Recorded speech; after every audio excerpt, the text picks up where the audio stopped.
So 3 ways to develop willpower. Finish what you begin, do a little bit better than you think you can, and do a little bit more than you think you can. All of those 3 things require effort, and that's developing willpower.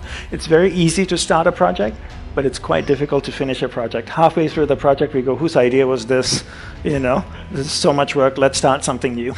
Right? So every time you finish what you begin, it requires willpower. So the practical way to bring this into your life is to look at your average day and ask yourself, what are the mundane things what are the repetitive things that you do every day?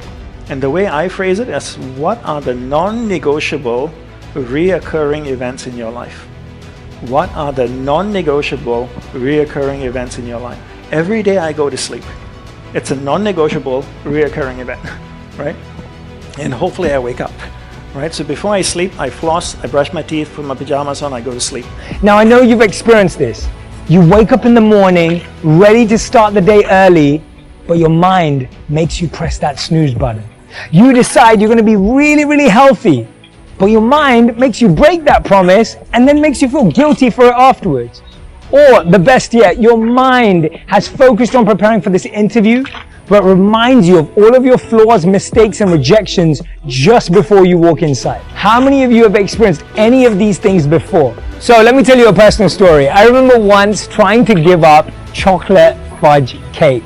Now, I know that sounds crazy, but for those of you who know me well, you know that I have a massive sweet tooth and I absolutely love chocolate cake. So this was already going to be difficult.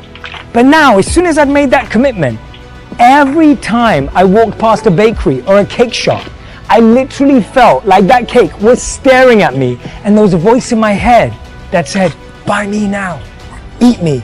I mean, I know I sound psycho right now, but it's true, right? We have that feeling as soon as you make that commitment to yourself that you're going to have a healthy diet, you're going to start working out, whatever it may be, we're triggered almost in the opposite direction by our own mind. How does that happen? Why does it happen? And how do we overcome it is what I want to share with you today. If the longing for something is just like hunger, if your longing is strong enough, everything will fall into place by itself.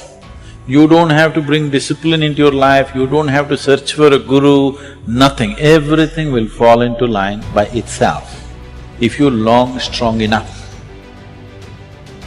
So the problem is there is no longing because there is too much snacking.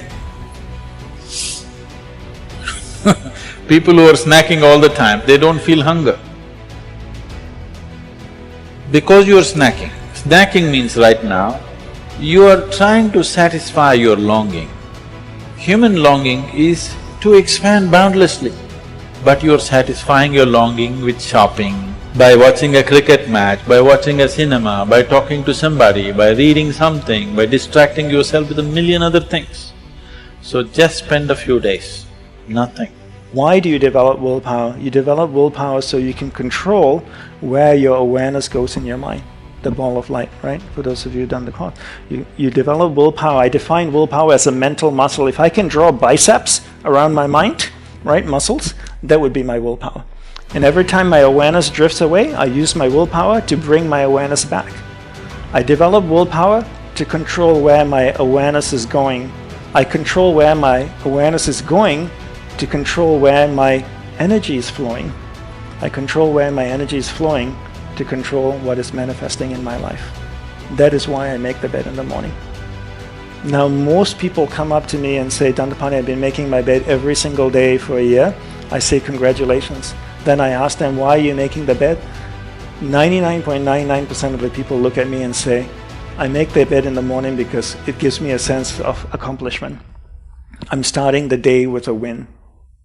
And you know what I think to myself that moment? That I'm a horrible teacher. Because I didn't tell you to make the bed in the morning to feel a sense of accomplishment or to start your day with a win. Why did I tell you to make the bed in the morning? To finish what you begin. Why are you finishing what you begin? To develop willpower. Why are you developing willpower? To control where your awareness goes. Why are you controlling where your awareness goes? So you can control where your energy is flowing. Why are you controlling where your energy is flowing? So that you can control what's manifesting in your life. That's why you develop willpower, right? And that's why you finish everything that you start throughout the day. And your whole day then becomes a ritual. And part of what we're creating in the app is to create rituals in the morning. So morning it'd be like, make your bed, wash your breakfast dish. Afternoon would be another ritual. evening would be another ritual, night would be another ritual. So by the time the end of the day comes, you spent at least half an hour, 45 minutes, 1 hour developing willpower. After 6 months, what will you have? Willpower, right? Because your whole day is practicing that. And that's something you can teach your kids too. You can teach Clara and your other 2 children, how to develop willpower, right? To explain this, we first have to understand the difference between the monkey mind, which we're talking about right now, and the monk mind. So the monkey mind is always jumping from branch to branch. It's always looking for the next pleasure or that instant gratification. It's always looking for the short-term win. It's the part of us that complains, compares, and criticizes. But the monk mind is focused on the root of the issue. The monk mind is focused on discipline and long-term gain. Instead of being comparing, complaining, and criticizing, the monk mind is calm, composed, collaborative, caring, and compassionate. You invest a certain amount of time in a year, at least a week or 2 weeks, just for this one, for nothing else. Just if you feel this being is worthwhile, if you feel this being deserves at least that much attention, you must give it at least a couple of weeks in a year. 50 weeks for you, 50 weeks for the world, 2 weeks for you. Just for you. Not for your body, not for your mind, not for entertainment, not for your family, just for you. You need to understand this. The best thing, the foremost thing, and the most beautiful thing that you can offer to people around you is you're an evolved human being. Yes or no? Not your money, not your wealth, not your rubbish, not your work which is going to make the difference. That being with you is a wonderful experience for people around you, your family, the people that you work with, your friends, everybody aspire to be with you because it's a wonderful experience to be with you. This is the best thing that you can ever do to any human being around you. But now we all know this. We all know that discipline is a core pillar in success. We all know that being able to resist the urges of the mind can help us be more focused. We all don't want to just be carried away, procrastinating and overthinking all day.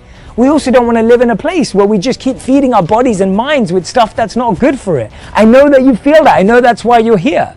And so there's one key thing that makes a difference. Spend some time without snacking. Then you will know what is hunger. Once you are sufficiently hungry, then you know the value of food, isn't it? Otherwise you will not know the value of food, what it means. Just don't eat for 24 hours. And then when somebody serves a meal, don't gobble it immediately. Just sit there, wait for 2 minutes. Just look at the food, see what it means to you. It's life sitting out there in the plate. Not some rubbish, not some material, not some stuff. It's life, your life, sitting out there in the plate, isn't it? If you see food like this experientially, the way you handle the food, will it change or no? Yes? That's all. So if you create just 1 week where you simply… you don't worry, if you come, we will fix it, how to fix it for you. If you fix it in a certain way and then you see wanting to know what this is will become the prime importance in your life. Once there is longing, everything else will align itself. The heaven and hell will work for you. They will start working for you if the longing is big enough. Nobody can stop it, everything will align with you. That is the nature of the universe. But where does that monk mind come from? So the monk mind comes from the following principle. So the way we strengthen the monk mind and the God inside our minds so that we don't just give in to the temptations and the urges of the mind is through the 4 R's format. So these 4 R's have to be done in order, and when they're executed effectively, you will know that your God and your monk mind is getting stronger. The first R is reason.